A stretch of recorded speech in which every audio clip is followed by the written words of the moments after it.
Hello and welcome to the 42 Rugby Weekly. Gavan Casey here as always, and delighted to be joined by the returning Murray Kinsella. It's great to see your face, boss. How are you? I'm really good. I was a bit downhearted when I looked out the window this morning. It's absolutely piss and rain, but this has cheered me up seeing your faces again. I've missed you guys. Yeah, it's absolutely pissing here as well, but I'm sure everyone is almost relieved to have you back. Gary Doyle did an unbelievable job, by the way, of deputising in your absence.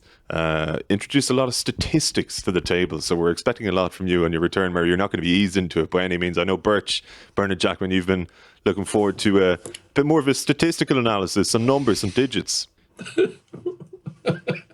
Gary upped the game in terms of stats. I'd love to know how many minutes Murray spent watching rugby over the last 2 weeks and how that compares to his average minutes watching rugby over the course of the other 52 weeks. But Gary was brilliant. He definitely put me to shame in terms of my study on rugby. And I'm looking forward to working with him again. He does actual prep. How did you manage those minutes, Murray, over the course of your fortnight off? Were you able to close yourself off from the world completely? I know you like to do that, like phone off, live like a caveman basically for a couple of weeks when you get the chance. Yeah, I do like to get off the internet a couple of times a year where you just I delete the apps off my phone. It seems extreme, but it is kind of refreshing. I still watch the rugby. I can't help myself. Didn't watch absolutely everything. Missed some of the Trans-Tasman stuff, but caught all the interpros. I mean, I'm interested, and to deny myself that would just be cruelty onto my own person. So I keep watching. You're dead right. We're going to chat about the interpros from the weekend just gone today. Look ahead to the Champions Cup final and chat a little bit as well about the development of the game in, say, non-traditional areas of Ireland, because we've done a lot of looking outwards and how we could maybe offer younger players pathways and opportunities abroad and harvest more talent that way. But what about the corners of this country that we haven't really explored so far from a rugby perspective? We'll get into that a little bit later on. Murray, we'll start with yourself. I know you were chatting with Owen Toolan on Monday for members.the42.ie about those interpros. You've had an extra couple of days to probably watch them again or at least delve into them a bit more. And we'll start with Munster, Connacht. You could flip a coin. There were two great games. I don't know. What was your impression of I'm tempted to say how Munster lost that game, but Connacht won it, you know? They actually won it and deserved to win it as well. So how surprised were you that they were able to do that, given Munster's form going into it? Yeah, that was the most disappointing thing for Munster, is that kind of swing. They'd had two games where it was really positive. They played some excellent rugby, particularly in that Ulster game, and you saw a bit of flow to their attack. And they possibly went a little bit away from that, and that was to their detriment. Absolutely, Connacht deserve all the credit that they've duly been given. It's a brilliant result for them. The defensive side of it was outstanding. Niall Murray, as picked out by Birch on comms, just brilliant, as well as Cian Prendergast. The two of them were the kind of emblems of the defensive effort, with 25 and 20 tackles each, massive aggression. They shut Munster down at times, and they took their chances really well. The two scores for 14 soft points really, but Connacht took the scores really well. Even with the restart one, it took a bit of clever thinking and identification of Jack O'Donoghue trying to get back in time, and a really excellent pinpoint kick. It's not easy to drop the kick exactly there, and Conor Fitzgerald nailed it, and Sammy Arnold benefited. And then the turnover one, obviously a ball to ground from Munster, a bit of muddle in their attacking play, and Connacht pounced brilliantly, and Marmion's on the end of that passage. So absolutely excellent stuff from Connacht in that kind of transition area of the game. But Munster will be livid with themselves for giving up points like that. They missed a whole heap of opportunities down in the 22 as well. I mean, they had more than enough field position, platform, for want of a better word, to win that game. And that's all stuff in their own control. I know there was a lot of, again, I was offline at the time, so I missed the kind of reaction post-match, which seemed to focus heavily on the referee from Munster people's point of view. But I was surprised to see that in hindsight. I didn't think that Dan Jones was decisive towards Munster. Yes, there were probably refereeing errors there, and you could pick through it all, but I felt there was more than enough there for Munster to win that game. So it's just dispiriting. There was a sense of kind of renewed energy after those two wins, that this Rainbow Cup was going to be a really good chance for them, and it still is. I mean, they're still absolutely in the mix, but that's a poor defeat at Thomond Park, which has been a fortress. I know there's no fans there, but that's a result that shouldn't be acceptable to this Munster squad. Yeah, on the flip side, Bernard, like, I know the word historic is thrown around a little bit too readily, but what is it? Connacht's second win in Thomond since 1986 or something like that. Forgive me if I'm getting the wrong year there, but a magnificent day out for them. And as much as, yeah, it's bitterly disappointing for Munster, who seem to be building a bit of momentum, Connacht can now point towards a real, I don't know, milestone performance or something on their journey under Andy Friend. Another one of those victories that is evidence of you pointing yourselves in the right direction. And, you know, Murray mentions there the couple of scores, or say two of Connacht's tries were so easily preventable. Munster will argue, obviously, all three were preventable. But what was striking about the game really is how great Connacht were to watch as well, and how they're routinely becoming a real handful now, even for teams who would expect to beat them, or for teams against whom they are the underdogs. They were able to produce attacking play with a kind of a flow and aesthetic quality, I think, that would be the envy of a lot of teams. Yeah, they have, and I think you've got, you know, they definitely play in the image of Andy Friend and Nigel Carolan in terms of wanting to express themselves. They know what they aren't. They're not the biggest, most powerful team. In actual fact, their Achilles heel is their physicality, particularly around areas like line-out maul. And in the first half, they were under unbelievable pressure at the scrum. And I thought it was a brilliant bit of coaching by Andy Friend just before half-time to take off his two props for a key scrum in the 39th minute, because I've no doubt that would have led to a penalty for Munster, and he would have kicked up the line and probably, you know, managed to turn that into a score. So he made a hard decision. You know, it's very difficult if you're taking off in the first half of a game, but I just thought he showed you know, quick thinking and conviction in that call, and plus his players as well. I mean, Murray mentioned it. You know, Fitzgerald was setting up for a standard kickoff to the left when he realised that Jack O'Donoghue had been getting treatment behind him, and obviously I think it was Billy Holland was missing his front lifter, so he put the ball on Billy Holland's head, and that led to a try. So, you know, they were fortuitous and opportunist, but they had the smarts to spot the opportunities and take them at key moments. Whereas Munster had so much possession, so much territory. And look at that, I understand from a Munster point of view, the conditions went against them. You know, it was harder to play with a little bit more wit when they were chasing the game at the end. But Connacht just didn't give up defensively. And what I love about Connacht was, and to be honest, I was commentating on it at CoCom, and I was trying to think how or why, because I expected the match to go in Munster's favour, you know, based on how good Munster were the previous 2 weeks, based on how poor Connacht were against Leinster.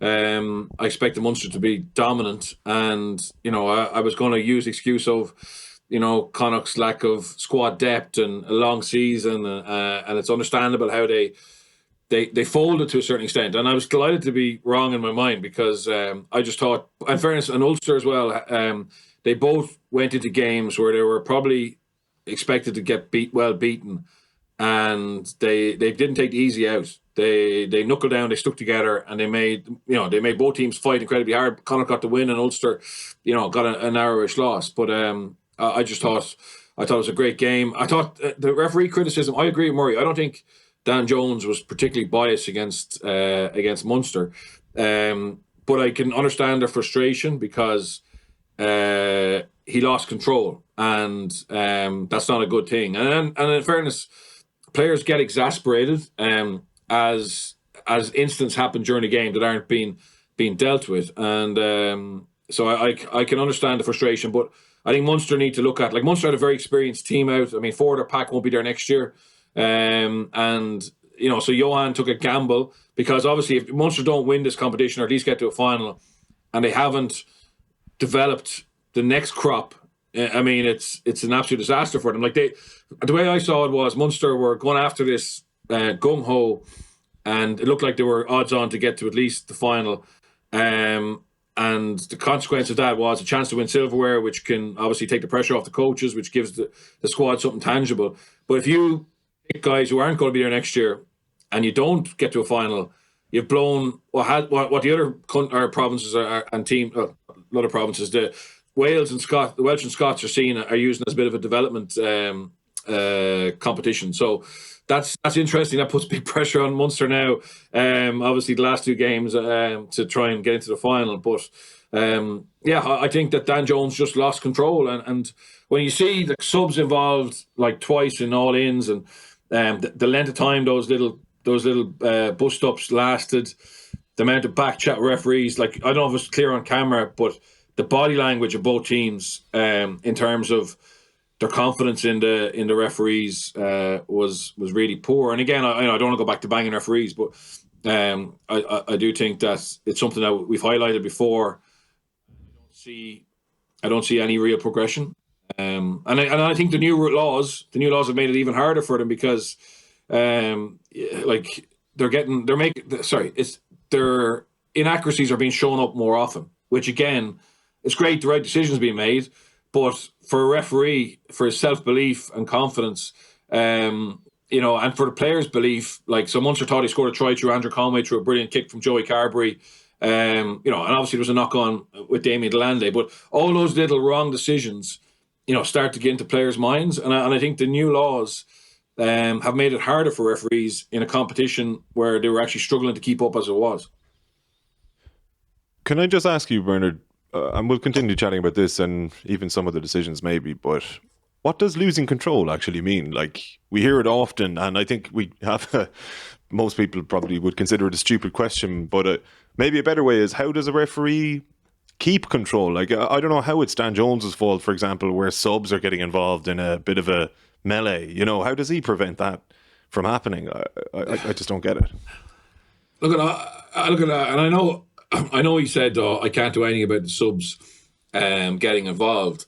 But I think, I genuinely feel, because you don't see that. How often have you seen that before? I watch a hell of a lot of rugby. I know it's getting closer, and we see celebrate, and it could lead to a bust up, whatever. But they're actually genuinely involved in the scraps. Like, I haven't seen that very often. And in fairness to Dan, and I don't know a rule book on this, he said he couldn't do anything about it. But I think you sin bin two players, for the second all in, and you show that you're not going to tolerate it. I think players will push and push and push.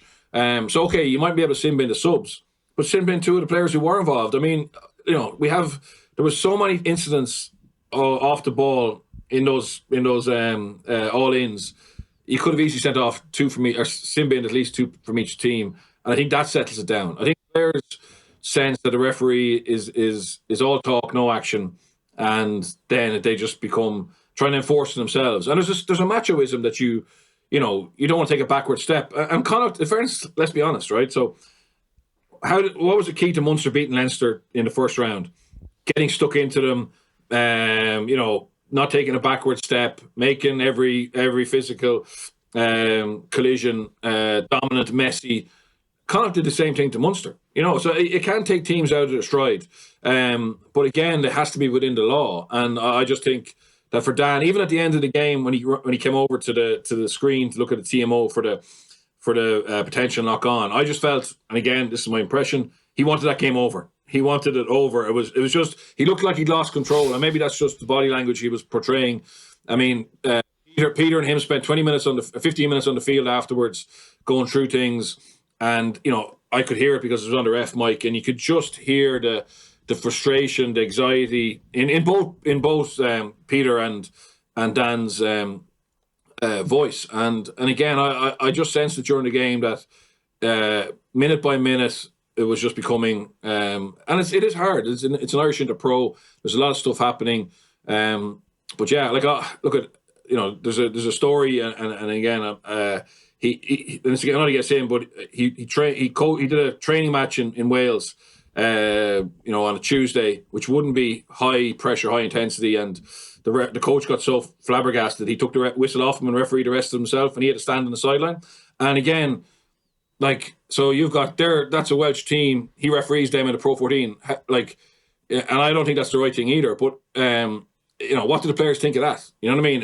In terms of getting respect, it's a very tough job for referees. It's very tough. But at the moment, and I wish I was proved wrong on this, and I hope I am proved wrong. I feel at the moment that level of animosity and lack of trust, both ways between players, coaches, and referees, is growing rather than diminishing. And I picked up on the ref mic lots of chat both ways in the Leinster Ulster game that other people might have picked up, which isn't. It's getting further. It's getting more like soccer, and I'm not saying the rugby's better than soccer, but I do think we have to have a really positive relationship with referees, and we're not going down. We're not looking.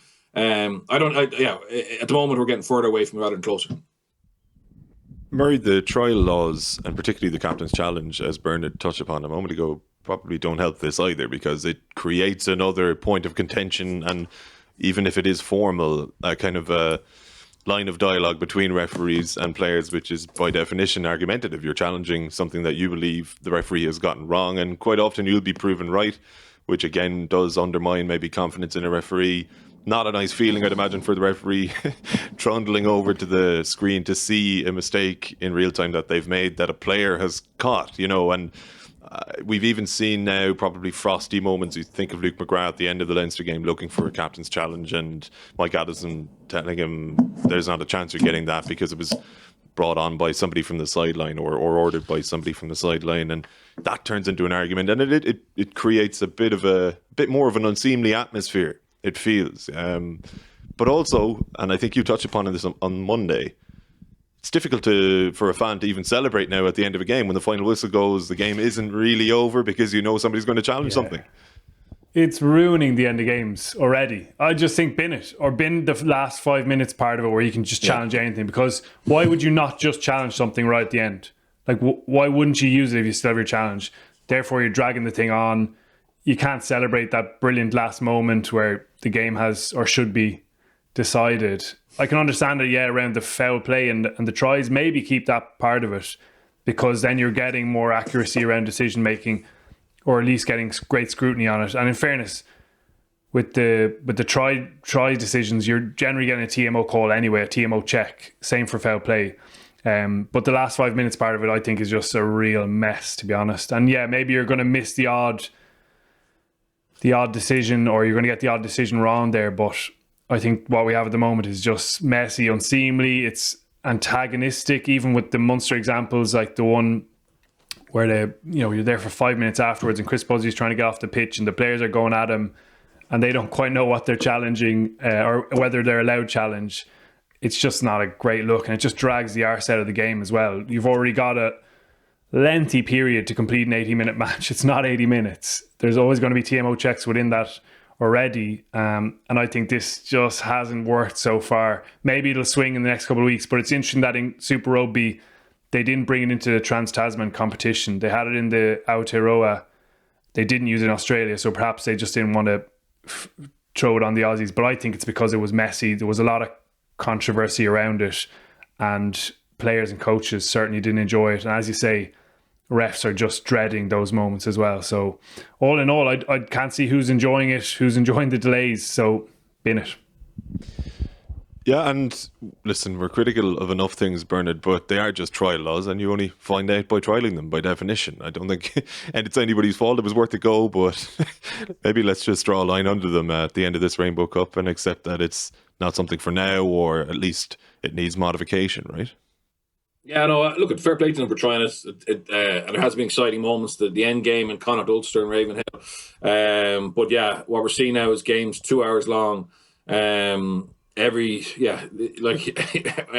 a bit of positive play or it leads to a try, you're kind of wondering, is it going to be ruined by some little inaccuracy somewhere else? And it's also, I just think it's making it very difficult very difficult for the referees to keep control and respect.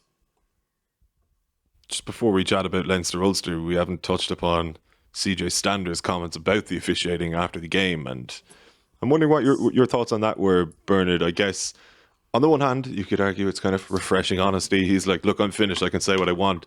On the other hand, I don't know, would you say it's unfair, but it certainly creates a perception of Munster, or adds to a perception of Munster having problems with officials, and that seems to be something quite prevalent relatively recently, and it doesn't seem to be going away either. So you'd imagine in the eyes of referees, if they're going over to Munster thinking, oh, actually, like, I don't even want to referee this game, it's going to be an absolute dose dealing with Peter Romani or CJ Standard towards the end of this tournament or whoever, that's not going to help Munster either, you know. I know it's probably heat of the moment afterwards. He's just saying, he's speaking his mind, but I just don't see it as being helpful in any way, really. Yeah, I think there's certain people would argue that it can play in your favour if you've got a weak set of officials, and they don't want to have that conflict, that maybe they're a little bit biased towards the team who give them the most grief. That's certainly, you know, something we're considering.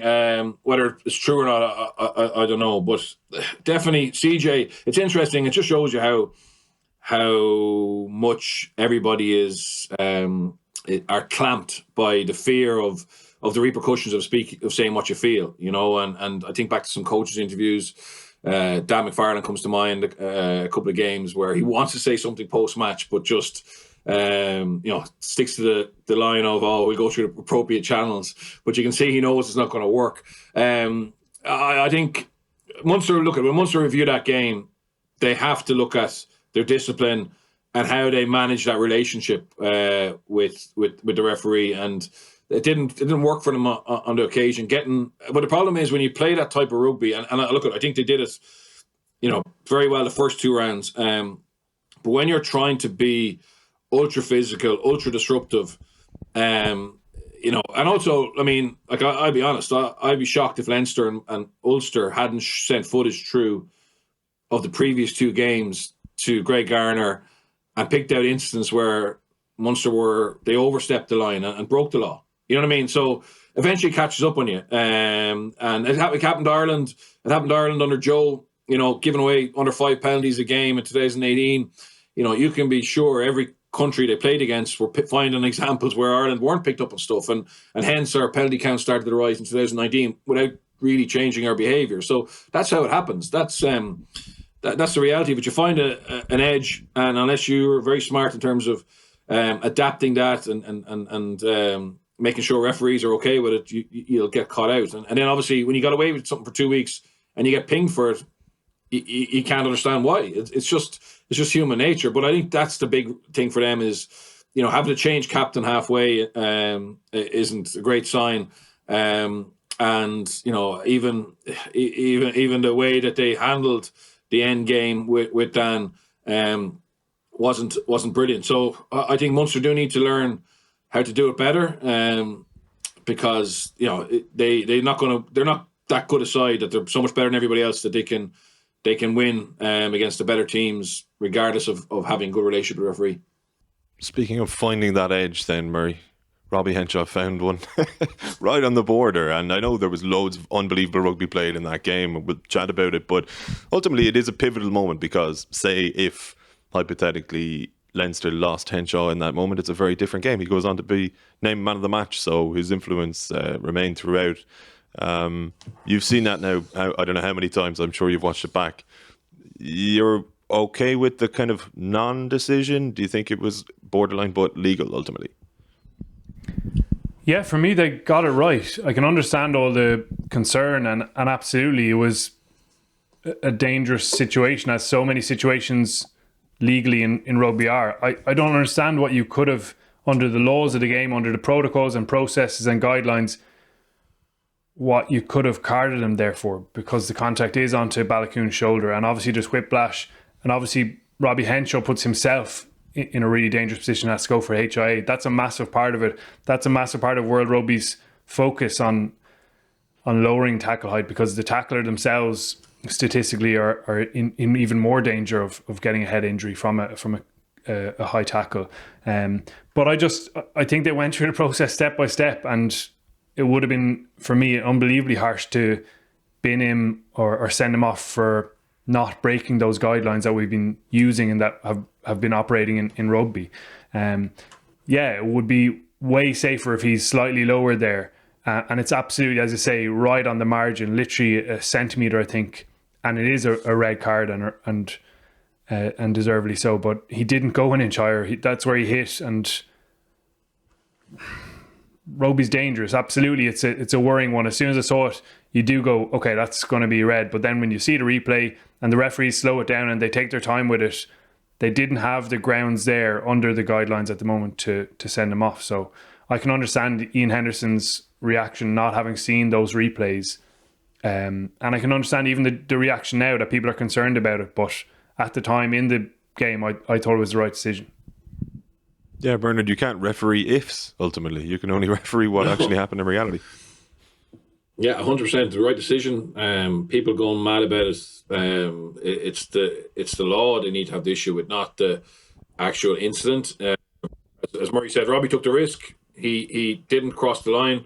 And the fact that if he was 2 inches higher, it would have been a red card. That's irrelevant. I mean, it wasn't 2 inches higher, you know. And the player who does make that mistake will get a red card and a big ban, and that's the risk you take. So no, I have no issue with it. I was surprised there was such a big furor about it because, like, you know, the refereeing team couldn't do anything. If they had sent him off, it was technically wrong. You know what I mean? So, like, what could they do?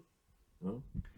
It's really interesting with all this, and I suppose this is a positive how I think everything has kind of swung around high tackles. Like, it's not that long ago, and we're not using the Henshaw example here because we've just described that as a correct decision. It's not that long ago that a lot of red cards for high tackles were greeted with absolute dismay. Game's gone soft. What a terrible decision. It's a dangerous game, even when there was direct high contact. Whereas now it's kind of at the opposite side of it. Like the Ross Byrne ones against Exeter were good examples. Again, those ones are more debatable, but the reaction was generally widespread. What I saw, it should have been cards. It should have been more severe sanction. So, I mean, it kind of is good that everyone is so concerned and so focused and hyper aware of the height and of players' welfare. But for referees and for players and coaches, they've got those strict guidelines that they have to adhere to. And in this case, Henshaw, in my opinion, didn't break those laws. Yeah, just as interesting. I watch a lot of NRL, and there's absolute chaos in the NRL at the moment because they're actually trying to referee stamp out those high head contacts, and you want to hear the commentators and the ex-pros. They're outraged, you know what I mean? And, like, I mean, some of the stuff that they want to be let go, you get life for in rugby union, you know what I mean? And it's just interesting. They're a little bit behind us, but it's the right way to go. They need to make the game safer. We all need to make all contact sports as safe as possible. But again, you know, just to reiterate, if you make a tackle that's within the laws, I mean, you can't get vilified for that, I don't think. Totally. You were down in Limerick for Airsport at the time, working on the Munster game, Bernard. So you would have caught Leinster retrospectively, watched it back. Yeah. What was the difference between them and Ulster for you? Just composure, really, and just being able to score at the right times. I thought Ulster did really well. I was really impressed with Ulster. I thought Ulster were looking at a very difficult end of season, and obviously that loss to Leicester, that loss to Munster, having to then go away to the RDS with Leinster chasing down points because they'd lost the game.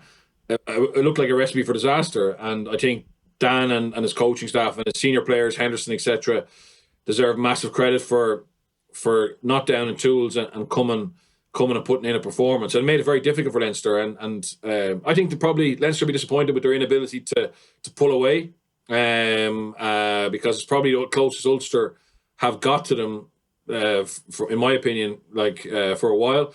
And certainly Ulster will feel, famously Dan said after the Pro 14 final, I'm not sure which one it was in the last 12 months, he feels there's been so many of them, he feels they're getting further away. Well, I think definitely going up the road back to Belfast Friday night, he'll feel that they made some strides there, and that's good for them. But Leinster, I didn't think Leinster were ever going to lose it, to be honest. I think they still have that composure at this level to get the wins they need. But I thought it was a really good contest, yeah. And again, I just think Leinster have that depth. Leinster from number 25 to 50 are stronger than everyone else in this competition in terms of squad depth. Yeah, it was a weird one afterwards, Murray.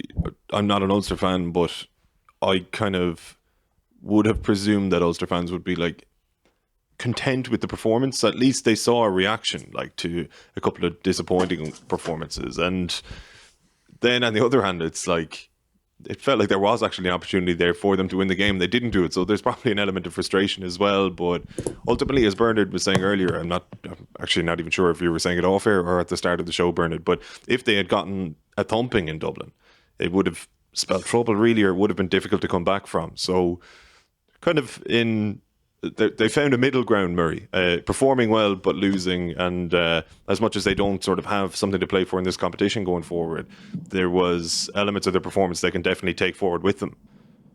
It was certainly streets away from what was the case in Thomond Park against Munster, which was thoroughly dispiriting for them, but it was disappointing in a different way, I suppose. They did create a lot of half opportunities of openings with their attacking play. Again, that tempo they play at, the ability to pass is lovely to watch and created chances, but they had a number of, Burns talking about composure, that was expressed in handling errors, very basic ones at times, just simple knock-ons, not under the most severe pressure. I think they conceded 16 turnovers, which is just too high a figure. Their line out, which is generally very reliable for them, had a poor day, and that's again Leinster's credit as well, where James Ryan and Ryan Baird had 2 steals and Baird had 1, and there was an overthrow there, so they missed out on those chances to attack as well. They should have been ahead way earlier than after 18, 19 minutes. They had numerous chances before that to score in really good position on the pitch, and they couldn't put them away. So there was loads there for them in the build-up without the finishing touches. Even defensively, they made Leinster frustrated at times, and then there was just a big slip, say, for the Conan try, where Herring and Henderson just get so disconnected. It's such a basic thing for them, and it's just such a slip compared to how they defended for the rest of the game. And Leinster go through and get a rather easy score. And then Leinster kicked well. They realised that the Ulster defence generally was going to be pretty solid, and they kicked well and put them in stressful situations and got chances off the back of that. So it showed their ability to change their approach, to vary their style to the situation, and that was encouraging from their point of view. Yeah, it was better from Ulster, but it is, that's 3 losses from 3, and it's just a dispiriting end to the season unless they can get a bit of positivity in the next 2 games, the final 2 games. Even missing someone like Will Addison after all that long time, and he has that suspension deservedly for his red card, but it just gives you one of those bright points, takes away one of those bright points. So it's a frustrating old end to the season for them, one that promised loads and ended in rather damp fashion, I suppose, in the Challenge Cup and now in the Rainbow Cup as well. Conversely then, Bernard, like Leinster, for a team who suffered the crippling blow of underperforming or performing below par in their European semi-final, are flying it again, and they're kind of winning games in different ways now. We saw like a massive reaction in Connacht to them going behind. Ulster game was more nip and tuck, and probably their defence more so than their attack proved pivotal. And suddenly there's the prospect of a North versus South final in this competition as well. There's a trophy on the line, so they're kind of looking or resembling the Leinster we saw earlier this season, and might be even a little bit better in certain ways. I don't know. It's hard to judge them if they're better. Look, against Connacht, they were very impressive.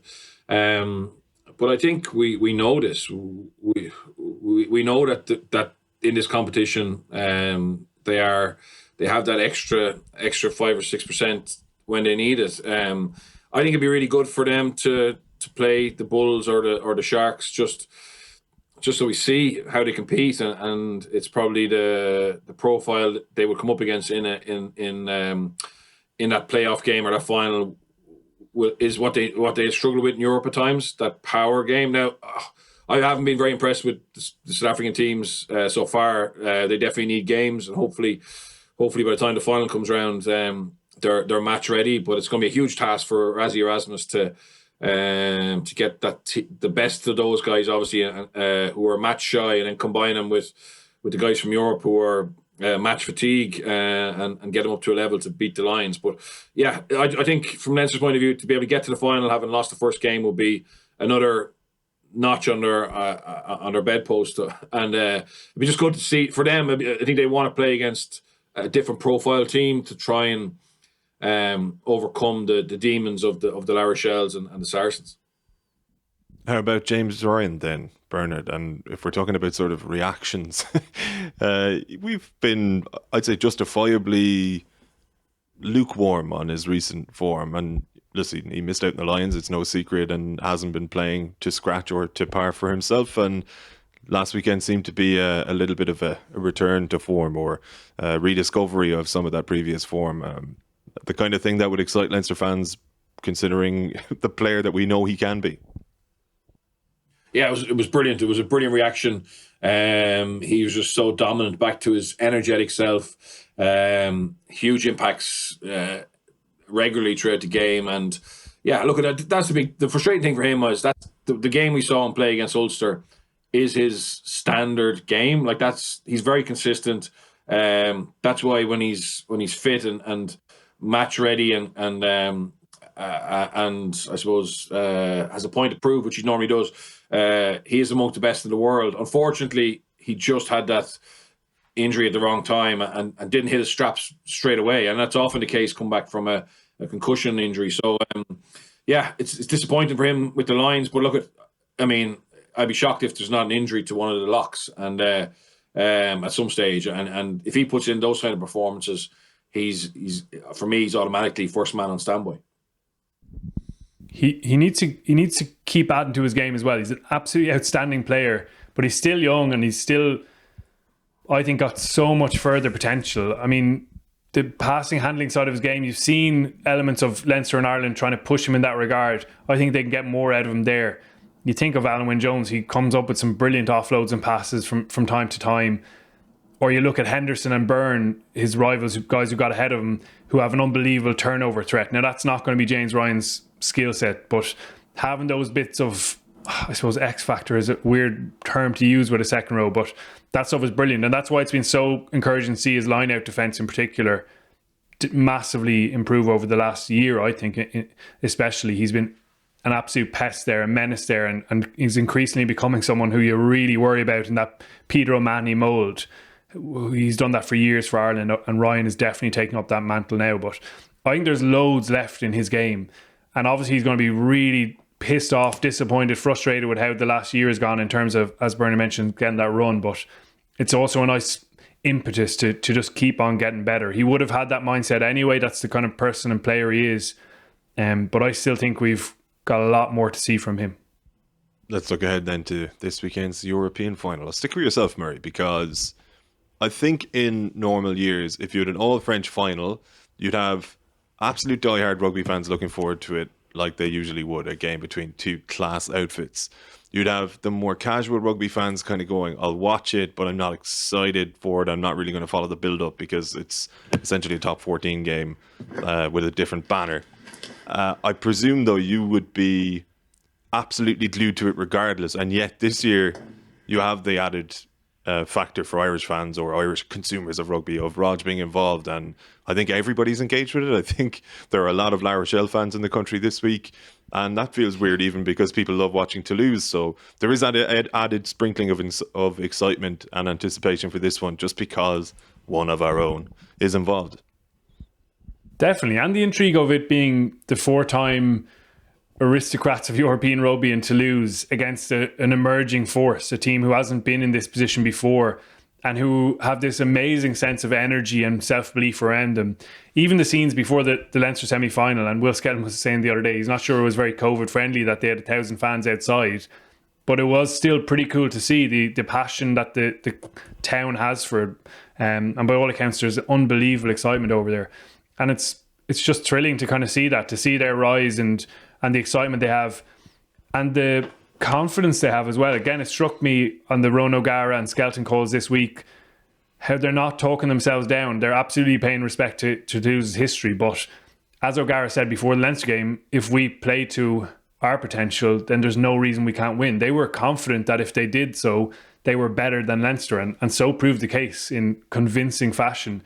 And they have a belief that they can do that against Toulouse as well. And when you watch it against Leinster, it's hard to disagree. It's such a potent mix of power and size and physicality with some brilliant attacking play. They're capable of offloading, as we know well, but also you saw their kicking smarts and their maturity and that side of the game against Leinster as well. There was a real balance to it, and they talk a lot about that. The phrase seems to be having lots of different tools in your toolbox. Again, something we've heard a few times this week. So I've been really enjoying their rise and the energy around the club. They're clearly well coached. They're clearly a happy group with a brilliant fan base behind them. When fans are in the stadiums, they've got the best support in France in terms of the attendances as well. So it is an intriguing fixture in that sense. The Irish element definitely helps, and O'Gara is just a riveting figure. Again, we didn't quite expect him to be put up for media this week, but there he popped up on the call. He did 20 minutes in French with his Cork accent. It was brilliant to watch. And then he spoke to the Ireland Mafia, as he called the Irish journalists on the call, and he was just engaging. He's just an engaging guy. He's really interesting to listen to, talking about coaching. And yeah, it's a fascinating matchup. Just while we're on the topic of his being engaging, Bernard, how can he afford to be like that, or why is he like that, so transparent and so engaging with media, with his punditry, even post-match interviews? He seems to wear his heart on his sleeve. And you think of head coaches at that level of elite sport, not just rugby, and how alien that is for them. I mean, most of them don't want to be in the newspaper headlines, and they say as little as possible or give away as little as possible, often upon instructions of the club or media trainers. And he doesn't seem to have been diluted or had any of his personality eroded despite being in that role. What makes him different? Why does he take that risk, I suppose, as it might be seen by some coaches? Look, he's obviously very authentic, and he is a very personal man and human being, and he's just a good-natured, he's just a really good-natured, kind person who likes to engage with people and look after people, and so that's part of it. Also, I would say, and it's a big part of it, but also I would say, his coaching has been in France, and in fairness to France, you are allowed to be yourself. They want you to be yourself, and you're allowed to express yourself. I mean, I tweeted an interview with Christophe Urios, a press conference with Christophe Urios, who's the coach of Bordeaux. And every time you listen to him speak, he speaks completely from the heart without any worries about, how it's going to be taken. He just is himself. And that's pretty much more common in France than it is in England, Wales, Scotland, Ireland. And I would say New Zealand, there's a huge focus in New Zealand about being authentic as well. And I know Scott Robertson is the most obvious, profile in that. But throughout New Zealand rugby, I'm lucky enough, I'm in a couple of coaching networks with them, and they put a huge amount of focus on, and it's going back to Wayne Smith's time about, being the best version of yourself and not trying to copy anybody else and being comfortable in that. And I think once, you are, and it's sad that it's so regimented here, and people don't give away anything, and it's players and coaches who just toe the party line. And they just become robots, and it must be way more enjoyable to just actually answer questions as you see them, try and engage with people, have a laugh when you can, be annoyed when you are annoyed, rather than trying to just tick boxes and go around in camouflage all the time. And but definitely in France, at all levels of French sport, for good or bad, you generally see coaches and managers being true to themselves and not being afraid to express their own personality, which makes it more interesting. I mean, they're miles ahead of us in terms of engaging with sponsors, engaging with fans, the public. Every training session is open policy. Your club put their schedule up for the week on the website, so fans can come. The retired, the out of work, the kids, they come to training and they meet the players before and after. And if they want to go into the dressing room, they do. The journalists can go in and do interviews. The sponsors come into the dressing room at half time. Now, I'm not saying that's all good, but they're very focused on their need to survive commercially by engaging with people. And the La Rochelle project, I mean, that was based around bringing the community behind him. I mean, the president, that was part of his plan. And, I think they've got over 200 sponsors. They've obviously set out every week. You don't get that just by being good on the pitch. You get that by being visible in society and the community. And I think it's brilliant. I also think from a La Rochelle point of view, you have John O'Gibbs, who I think has won three Heineken Cups. You have ROG, who's won 2 as a player, been to a final with Racing, from what I remember, won Super Rugby with Crusaders twice, won a top 14 with Racing. Their head of S&C has won 2 with Leinster. Will Skelton, I think he's won 1 with Saracens. Carvalho, I think, has won a Super Rugby with the Hurricanes. The likes of Olivion, Boujari, they're good enough to win a European Cup. You know what I mean? They are good enough to win a European Cup. So I think they're right not to have any fear and to embrace this and have a right crack at it, and don't lose it because you haven't put yourself out there to win it. And I'm not saying they're going to win it. Toulouse are a formidable side, but I think if Leinster had beaten La Rochelle, we'd be giving them an unbelievable chance against Toulouse. And when you look back on that game, I think La Rochelle were dominant and could have won by more. So, we have to give them a fighter's chance. Well, that's the thing about this final as well, Murray, is that there is a narrative around it being the newbies, the rookies in their first European final against the aristocrats, and yet in the semi-final it was the same thing, and La Rochelle frankly didn't give a shit. So they won't either this weekend, particularly against even more familiar opposition. Yeah, and that's what I'm saying. That's what makes it so enjoyable to follow them. As Bernard says, the quality of player, and O'Gara said this, he looks at his squad and he goes, we should be in a Champions Cup final. The amount of sheer quality they have through their team, I'm not going to list out the players. People can look through their squad. There's World Cup winners, there's internationals, there's high profile signings from abroad, and they've brought them together in a lovely mix. And the players are really enjoying playing under himself and John O'Gibbs. That is the fascinating part of it. I totally agree with Bernard there on French rugby. It's a great point about how they do things right there and how it is open. We've kind of touched on it before. Actually, the other day, I found an old document from when I was in the academy, and it was media training. We did this thing where we went through what to do and what not to do, and it's absolutely hilarious. It basically says don't have a personality in very short form. Don't be yourself. Just stick to the party line. So that is a real shame, and I love that part of French rugby. I love the passions you see in interviews and the personalities you see and the openness to it all. It's definitely something we can learn from. Yeah, we can all probably learn a little bit from what Toulouse have done as well to give them their dues on the other side of this final, Bernard. We've probably spoken about that renaissance and resurgence of Toulouse's and even this season as they've gone along. But it's been equally a really impressive run of results, just hard, cold facts on the way to this final, and the performance they've produced along the way as well. It hasn't just been about Jouet and some of the things we've associated with Toulouse. They bring a kind of a physicality now to the table that La Rochelle were able to use to their advantage against Leinster. So it's not as though La Rochelle's physical advantage or physicality is unparalleled at all in this final. It should be well matched against Toulouse, you'd imagine.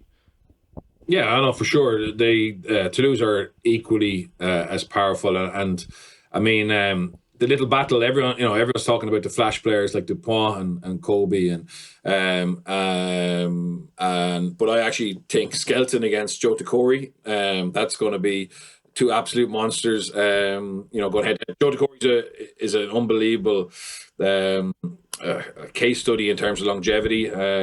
He came to cast as a young skinny, New Zealand via Samoa back row and a back row / lock, and he's just become one of the most consistent players in the top 14, and is still going. And I think he's a big part of Toulouse being able to match that power of La Rochelle.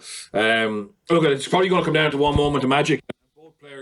Both teams have those individuals, whether it's a Hea West or it's a Botia or a Dupont or Kobe or Intermac. There's a rumor Intermac might be playing 12. So that could be interesting as well. Obviously gives him a second playmaker. But I imagine ROG and Jono will look to target that seam quite early if that's the case. But yeah, it's I look forward to it actually, and it could be like the two. Let's not forget the all French games in the knockout stage so far have been absolutely turgid, and it could turn into that. And neither team will care as long as they win. But it could open up. It could open up, and it could be a phenomenal game. Skelton has been absolutely sensational this year. You probably ask Ronan O'Gara about his most important player, and he'll point to Will Skelton. The size, power, ability to offload, he's doing it all really for them. And it was interesting to hear him during the week talk about how the first time they played Toulouse this season, After the match, O'Gara ripped into himself, Lopetti, Tamani and Weenie Antonio in front of everyone, said, "You guys aren't fit enough. It's not acceptable." They went away, they had a 2-week break. They flogged these guys and a couple others, I think. And you've seen with Skelton, definitely in the best shape of his life. He's still absolutely gigantic, but his output over longer periods is way better. And he's one of the most dominant players in world rugby right now. The Wallabies must be doing absolutely everything within their power to change whatever eligibility rules they have to make sure that they can reintegrate him, because he is unbelievably influential. And I agree with Bernard, even arguably more so than those high-profile X-Factor players. Like the value of a man mountain is arguably even more important than ever. And it's an interesting one for Leinster. I know we've kind of chatted about it, Birch. You look at that semi-final and they really could have used a Will Skelton. And obviously they go homegrown as much as possible, and Fardy's retiring and they're not going to, it looks like at the moment, bring in another kind of foreign player in those positions. But you can see the value of it with Skelton. He's been one of the most influential players in the entire game this year, and he's been brilliant to watch. No, just on that, I think top players win you tournaments. Like the players with that extra class, that X factor, win you tournaments. And going back to 2009, where Rocky Elsom came into Leinster, I think 6 man of the matches in 9 games. I mean, that's what they can do. They have that ability to step up at the highest level, and I think Leinster could do with one more of those. In terms of the game, I'm going La Rochelle. I think La Rochelle have momentum, I think a couple of injuries to Toulouse, and I fancy La Rochelle this week. Murray? I'll go Toulouse. My romantic heart still adores Toulouse Rugby Club, so I'll stick loyal to them. Well, speaking of rugby and romance, let's chat about Tallaght and some of those areas that we mentioned at the top of the show that maybe rugby could be doing a little bit more to break into. Now, Tallaght is an example, obviously, of where there is a burgeoning rugby club. You had a brilliant piece on them about, a year ago, Murray? You went over there and spoke to some of the people involved in the club, which is on the 42. And we've seen recently their pitch was vandalised again. The fundraising is going well in response to that. But it just felt like we should mention that before talking about some of the areas that rugby hasn't been able to kind of manifest itself in this country. And, we'll probably get onto criticising the IRFU in ways for not growing the sport in certain parts of the country. Tallaght, to be fair, Murray, I think in its origins was actually born of a kind of an IRFU scheme, if you like. Like there was the Tallaght project, 2002? You might be able to tell us a little bit more about that. Yeah, well, it doesn't exist anymore, unfortunately. The Tallaght project was obviously to get people playing rugby in that area, and the rugby club was, as you say, born out of that. And I was over there just before lockdown. Now it seems like a longer time ago, and there's brilliant work going on there. Like really, obviously, humble beginnings as a club, and they have 2 teams training. They've a women's team, their girls team play a kind of combined, it's called the Bistos, with a couple other clubs. And there's real ambition and energy, and it was a really enjoyable visit, I have to say. Some great people in the club working to improve rugby standing in the area, and that's been a real battle for them. Spoke to a couple of the guys and they said, in a predominantly working class area, one of the issues was getting people to actually engage with rugby and not see it just as an elitist, snobby sport. And they've been breaking down that barrier slowly but surely. And yet there's so much potential there. That was the main thing I took away from it. Like the desire to tap that potential. What is there? 75,000 people or maybe more now living in Tallaght area. And, they've 35 men training each Tuesday and Thursday, which is a brilliant number, and they deserve credit for getting that. But imagine if you got those numbers up even further, if you flooded the mini section with players coming through. Imagine what I suppose a potential resource that could be for Irish rugby, and that's where they want to get to. The vandalism is an absolute disgrace. Just sad to see it again, that people have no regard for the hard work that others do. But it kind of highlights again how they don't have their own, Tallaght RFC don't have their own grounds. That's a council plot, pitch 100 that they train on. They don't have a clubhouse, which is obviously a massive part for any club, and helps you increase engagement, helps you get people attached to the club, and gives you a home. Like that's the fundraising at the moment. It's called Forever Home because that's what they want, and it's been brilliant to see. Over 20k I think at the moment that they've raised so far. So clearly people want to see this get off the ground. But yeah, absolutely more can be done there. From their point of view, they said to me, the RFU absolutely are helping us out. They've had visits from Collie McEntee, Ultan O'Callaghan was there, Joe Schmidt and Richie Murphy even popped out at times to visit. And that's all great, absolutely, one-off stuff. But like, if the RFU could fund them to help them get their own grounds and a clubhouse, I think the value to the union, just in terms of people playing the game, but also further down the line, and potentially players going into the professional game, could be astronomical, really. It's a massive area, and loads of talented sports people who I think could potentially play rugby. There's obviously a lot of football and GAA there, some big clubs who are well established, and it would take a lot of time to change that. But I think the RFU and Irish Rugby really needs to be serious about that. There's development officer again. I should mention there's a Leinster Rugby development officer and officers who do so much thankless work on the ground and do their best in that regard to spread the word. But I'm sure that they tell you privately that they could do with a bit more resource as well. So obviously it's a tricky time financially what's going on in the union and the game. But as the sport recovers, I think stuff like this, it's one example, Tallaght, but I think stuff like this, in terms of growing the playing base, in terms of growing also the diversity of players in the game, is as important as so much of the other stuff that's going on, even in the professional game. So I think it's really worthy of investment, and the desire is out there in places like Tallaght. Yeah, we're using Tallaght as an example, Bernard. Like, the club is topical at the moment, and it's one where, like, clearly the club itself was born of an effort to create something like this, and it's been a success in many ways, and its success will continue. But I think the population now is actually closer to nearly 100,000 at this point. Maybe like there's a kind of a greater Tallaght area, right? I remember in school, honestly, like, it's just a fact that stuck with me, and like from primary school or maybe early secondary school in geography, where the teacher was like, if you separated Tallaght from Dublin, I think it'd be the second biggest city in the country or something like that.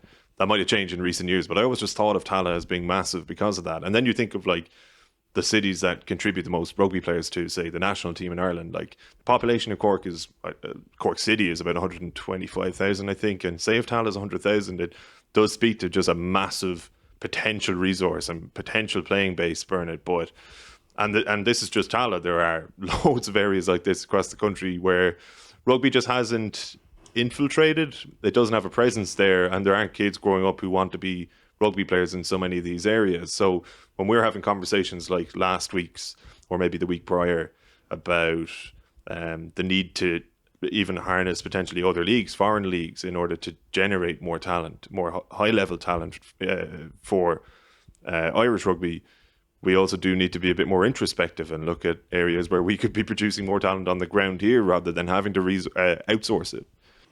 Yeah, I think you make a great point, and I think West Dublin is another example. Look at any of the big cosmopolitan areas that aren't traditionally served as rugby clubs, and we have done a very poor job of growing the player base in non-traditional areas. And I know, Tyke Furlong's a brilliant example of New Ross, Sean O'Brien for Tullow, but John Hayes, came from a rural club. I don't think we're actually too bad in the rural clubs. They're actually thriving to a certain extent. But it's those big cosmopolitan areas that haven't traditionally played rugby. And I think it's surprising. And I think there's some great work being done. I would agree with Murray. I think the development officers, I know the guys who look after Clondalk and Tallaght, they are working hard and doing great work. But for whatever reason, I don't think any of the initiatives that we've pushed have really got massive buy-in. And I was speaking to a former Irish athlete last week, and because every time I look at I read the paper or look online now, we seem to be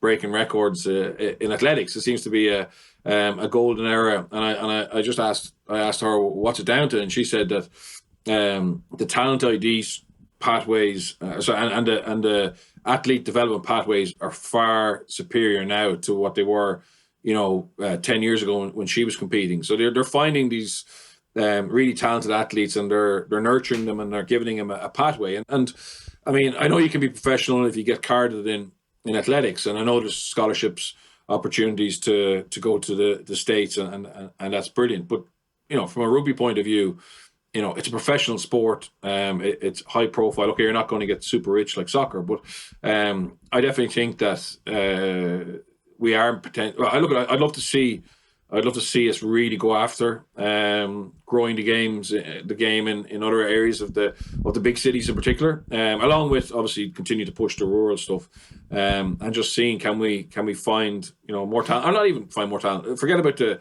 elite, just actually create more clubs and get more people involved in the game. And if you find one or two superstars, that's great. But again, I mean, they are people who love rugby's job is to promote rugby and try to help it grow. And I think we're probably not at. I'm sure there's someone from there, if you ring me now and bombard me with stats around the progress, and that's great. But anecdotally, I think we could do more.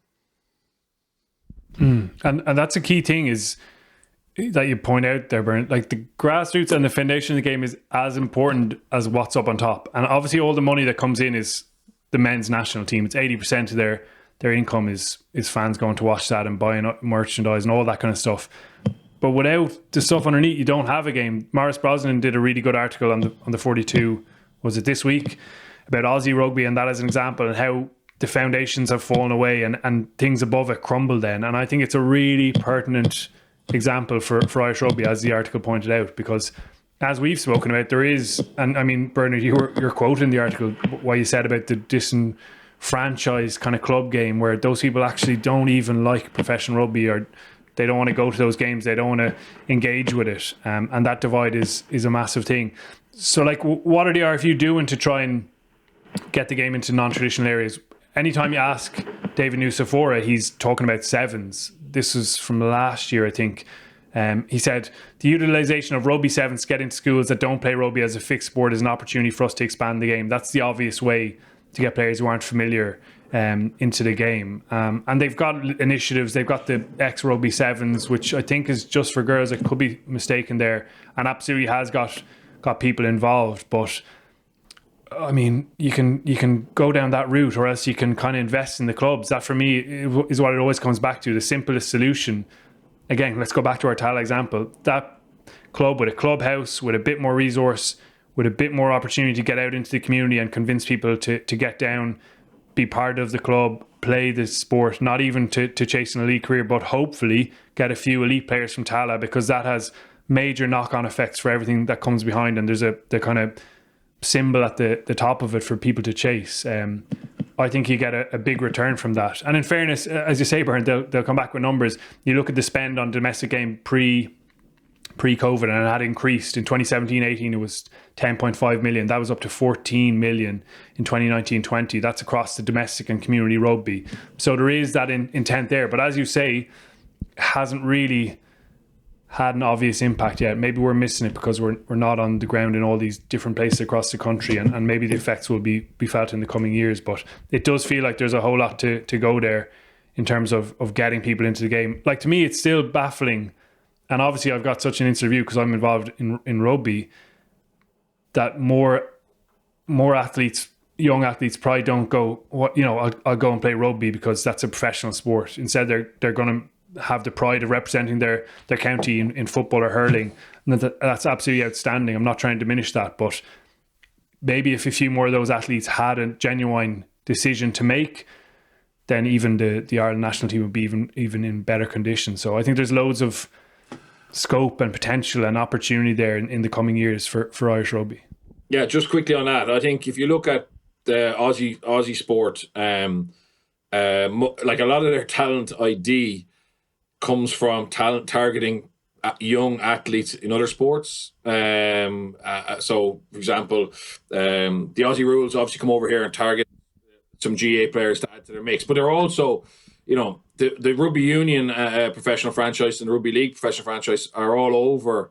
The school kids who play, the talented rugby union players or the talented rugby league players early, to try and get them into their system. And I'm not saying, like, I love GA as well, but the best athletes in Ireland, because of numbers, are actually playing Gaelic or hurling at the moment. And there hasn't been any initiative that I've seen to go and target them. So when you take for granted that the Aussie rules come over here pre-COVID and they run those scouting camps and training camps, you can be guaranteed those kids are freak athletes. They're exceptional athletes.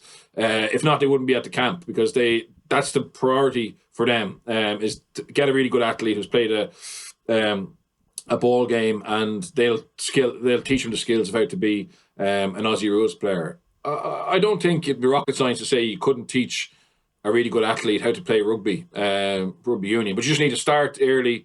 You need to have an individualized plan, and find the right target, really, and that's not just physical; it's also mental and interest, etc. But probably at the moment you're going to get a young 17-year-old Irish athlete who has played a bit of rugby anyway, some way through school or soccer or whatever. They have history and experience of other sports. So I think, it's one of these ones that we say we're the best in the world and we've got unbelievable programs, but yet there's very little creativity in it, even inwardly, And it all helps as well. I know you're going to make a point, Gav, briefly, quickly, just with the support as well. Like, one of the issues in really blunt terms is that still a lot of people in rugby in Ireland, they actively dislike rugby and they see it as as we said earlier, elitist, snobby thing. And when they look at the Ireland team, a lot of it is people they can't really, I suppose, identify with. The school system is a massive strength for Irish rugby, and absolutely we've acknowledged that and highlighted it repeatedly. Fee-paying schools providing such a strong portion of it, but you need diversity, and it benefits from diversity. Even you mentioned, Bernard, the examples of John Hayes and Tyke Furlong held up the team at tight head prop. Those kind of farming backgrounds. The Leinster youths have obviously got this massive influx of players into the game. At the moment, it's really encouraging to see. Even in Connacht, there's Paul Boyle, the Mastersons, Jack Ainger, Sean O'Brien, Conor Oliver. They're all coming from Leinster youths to play. Frawley, Martin Maloney in Leinster itself. And that's wonderful.